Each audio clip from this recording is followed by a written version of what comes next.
Hi hello welcome to my channel. என்னோடய channel உங்களுக்கு பிடிச்சிருந்தா லைக் பண்ணுங்கள், கமெண்ட் பண்ணுங்கள், ஷேர் பண்ணுங்கள், மறக்காமல் சப்ஸ்கிரைப் பண்ணுங்கள்.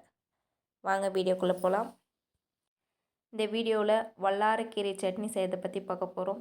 அதுக்கு தேவையான அளவுக்கு வல்லாரைக்கீரையை எடுத்துகிட்டு நல்லா க்ளீன் பண்ணி வாஷ் பண்ணி எடுத்துகிட்டு வந்திருக்கோம். இந்த வல்லாரைக்கீரை வாரத்தில் 2 டைமு படிக்கிற குழந்தைங்களுக்கு, ஸ்கூல் போகிற குழந்தைங்களுக்கு செஞ்சு கொடுத்தோம்னா நல்ல ஞாபக சக்தியை கொடுக்கும். அதுக்கு தேவையான பொருட்கள் பார்த்துடலாம். தக்காளி, வெங்காயம், பூண்டு இதெல்லாம் கட் பண்ணி எடுத்துக்கலாம். ஒரு வாணலில் ஆயில் விட்டுட்டு ஆயில் நல்லா காஞ்ச உடனே அதில் கடுகு, உளுந்து, கடலைப்பருப்பு இதெல்லாம் சேர்த்திக்கலாம். இதெல்லாம் சேர்த்திட்டு நல்லா பொன்னிறம் ஆகிற அளவுக்கு நம்ம வறுத்து எடுத்துக்கலாம்.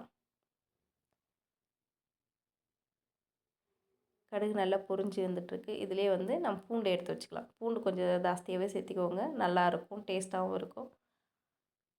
அதோடு வரமிளகா உங்கள் காரத்துக்கு தகுந்த மாதிரி எந்த அளவுக்கு வேணுமோ அதை சேர்த்திக்கோங்க. அதோட ஆனியன், சின்ன வெங்காயம் சேர்த்திக்கலாம். நேற்று சின்ன வெங்காயம் இல்லாதனால பெரிய வெங்காயம் நான் 1 சேர்த்திருக்கேன். இதுவுமே டேஸ்ட்டு நல்லா இருக்குது. நல்லா இதில் வதக்கி விட்டுடலாம். வதக்கி விட்டுட்டு அதோட தக்காளி 2 கட் பண்ணி எடுத்து வச்சுருக்கோம், அதையும் சேர்த்து வதக்கிடலாம். வதக்கிட்டு கீரையை சின்ன சின்னதாக கட் பண்ணி வச்சுருக்கோம், அதோடு சேர்த்து கீரையும் போட்டு நல்லா வதக்கிடலாம்.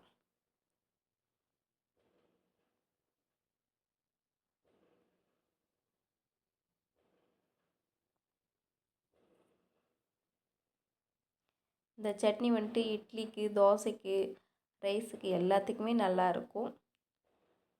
இது குழந்தைங்களுக்கு அடிக்கடி செஞ்சு கொடுக்கணும். இந்த கீரை வதங்கிறதுக்காக நம்ம உப்பு சேர்த்து அதோடு சேர்த்து வதக்கி விட்டுடலாம்.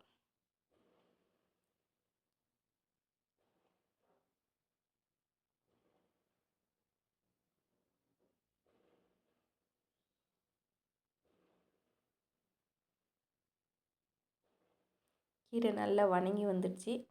அதில் தேங்காய் துருவலாக போட்டுக்கலாம், கட் பண்ணியும் போட்டுக்கலாம்.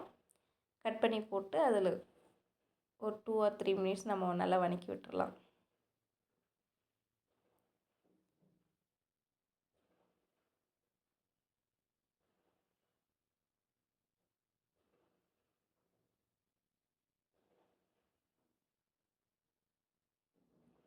நல்லா வதங்கிடுச்சு. இதை ஆற வச்சு நம்ம மிக்ஸி ஜாரில் அரைச்சி எடுத்துகிட்டு வந்துடுறோம்.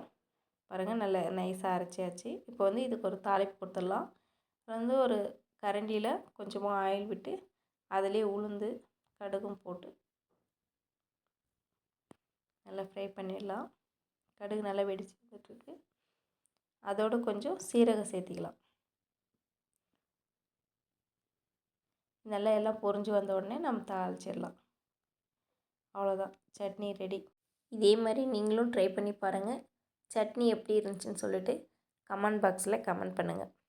தேங்க்யூ ஃபார் வாட்சிங். This video sponsored by SBO Private Limited. SBOன்றது ஒரு டிஜிட்டல் மார்க்கெட்டிங் கம்பெனி. இந்த கம்பெனியில் ஜாப் அலாட் பண்ணியிருக்காங்க. நீங்கள் 18 வயசுக்கு மேலே இருந்தீங்கன்னா, ஹவுஸ் ஒய்ஃபோ, காலேஜ் ஸ்டூடெண்ட்டோ, இல்லை எந்த ஜாப் ஒர்க் பண்ணிகிட்டு இருந்தாலும் உங்களுக்கு ஒரு மொபைல் பேஸ்டு ஆன்லைன் ஜாப் வேணும் அப்படின்னா, பார்ட் டைம் ஜாபாக ஒர்க் பண்ணணும் அப்படின்னா, இந்த ஸ்க்ரீன் தெரிகிற வாட்ஸ்அப் நம்பருக்கு வாட்ஸ்அப் பண்ணலாம். இல்லைன்னா கால் பண்ணி உங்களுக்கு என்ன டீட்டெயில்ஸ் வேணுமோ எல்லா டீட்டெயில்ஸும் கலெக்ட் பண்ணிக்கலாம். ஸ்கிப் பண்ணாதீங்க, பெரிய தப்பு. தினம் 300 ரூபாய் சம்பாதிக்க அரிய வாய்ப்பு. இன்ஸ்டாகிராம், Facebook பயன்படுத்த தெரிந்தால் போதும். Content post and content publishing மூலமா தினம் 300 ரூபாய் சம்பாதிக்கலாம். இந்த வேலை செய்ய 5 நிமிடம் போதும். Work training support, group communication support, all language customer live chat support, முக்கியமா சொந்தமா ஒரு பிசினஸ் ஸ்டார்ட் பண்ற அளவுக்கு உங்களால கற்றுக்கொள்ளவும் முடியும், சம்பாதிக்கவும் முடியும். இந்த வேலை வாய்ப்பு வழங்குவது 5 வருடத்திற்கு மேல ரன் ஆகிட்டு இருக்க நம்ம தமிழ்நாட்டு company school of business organisation private limited. மேலும் விவரங்களுக்கு டிஸ்கிரிப்ஷன்ல கொடுத்திருக்க நம்பருக்கு வாட்ஸ்அப் பண்ணுங்க.